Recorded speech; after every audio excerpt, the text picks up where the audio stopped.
Mr. Vikas Swarup, former Foreign Secretary, who in fact, possibly one of the best person to decode what is happening at this moment. So thank you for speaking to NDTV. Let me start by asking you, what do you make of the military and the diplomatic offensive that India has launched on Pakistan? A very strong message across the border has been sent.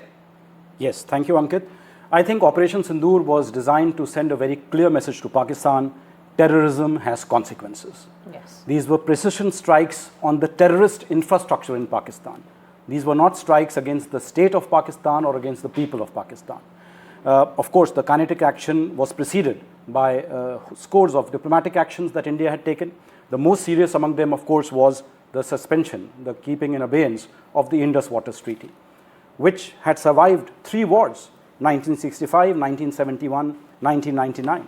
And the fact that this time Prime Minister Modi felt that Pakistan had crossed a certain threshold and they needed to be taught a very, very strong lesson meant that for the first time ever in history, we suspended the Indus Waters Treaty. Then, of course, the downgrading of the diplomatic strength of the 2 high commissions from 55 to 30, the expulsion of the military component of the high commissions, all those were there. But more importantly, I think India took into confidence our key allies and partners before the strikes, and after the strikes also, we have kept all the important world capitals briefed about what our intent was, what our objective was, what we have achieved, and most importantly, that we do not see this as escalatory in nature. Yes. Ambassador Swarup, India has reiterated that it was non-escalatory in nature. That is the intent with which these terror strikes were, India carried out these strikes, military strikes inside Pakistan and in POK. That entire composition of the press briefing, you had the Foreign Secretary brief the press along with 2 officers, women officers. Then the Foreign Secretary also briefing soon after the 22nd terror attack which happened in Pahalgam. The presence of Foreign Secretary is a message going to the world. Oh, absolutely. That he's a chief diplomatic officer and he is directly, in front of the media explaining the rationale, the objectives of our strike, of the operation.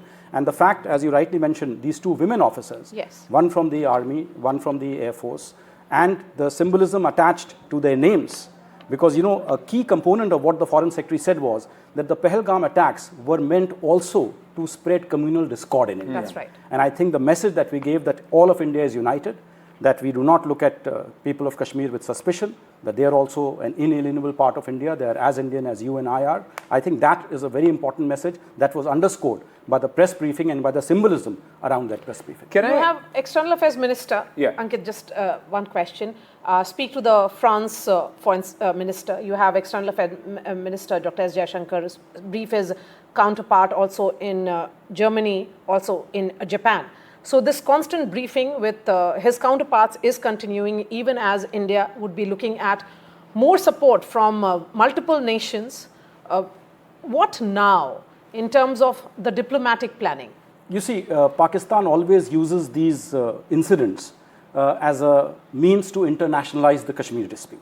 Yes. Whenever this has happened, whether it was post-Uri or post-Pulwama, post-Pathankot, whatever it is, Pakistan always tries to exploit these to promote the narrative that, these are 2 nuclear-armed neighbors who are now at a nuclear flashpoint on Kashmir, and unless you intervene, the whole region will go up in flames. So I think that is the reason why we have been very careful in terms of briefing all the permanent and non-permanent members of the Security Council and all the key allies and partners that we have. And as you have seen, there has been universal support for India, in the sense there is no country which now has any tolerance for terrorism. Absolutely. Especially if you look at the response of the Gulf states, from Saudi Arabia, from UAE, from Qatar. I think it's very, very significant. And then the Security Council, let's not forget, Pakistan is presently a non-permanent member of the Security Council. Yes. And look at the statement that the Security Council put out on the 25th of April, that there can be no justification for any kind of terrorism. India deserves to bring the perpetrators of the Pahalgam massacre to justice. Our colleagues are also joining us. I just have one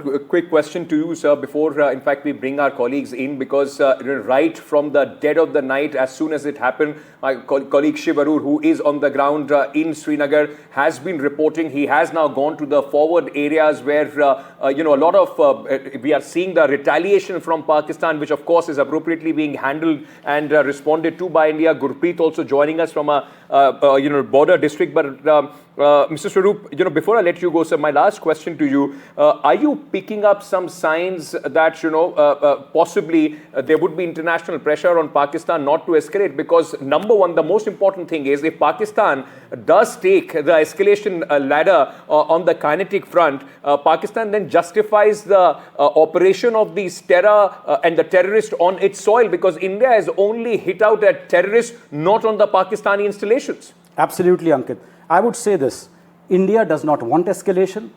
Pakistan cannot afford escalation. If you look at the Pakistani economy, it's in shambles. It's on life support thanks to an IMF stabilization packet of $7 billion. Their agriculture is in distress right now. And I think even the civil-military relations have crumbled, quite a bit in Pakistan. And that is why, in fact, some people have suggested that General Asim Munir was compelled to launch this kind of an operation just to shore up the sagging popularity of the Pakistan military in Pakistan. My sense is that, these things, Pakistan cannot afford long drawn-out military escalation with India. So to the extent that Pakistan now de-escalates, they are already claiming that, they have downed some planes, etc. Well, let them claim that Pyrrhic victory and let them now de-escalate, because my sense is that neither country wants a full-blown war at this point in time. Absolutely.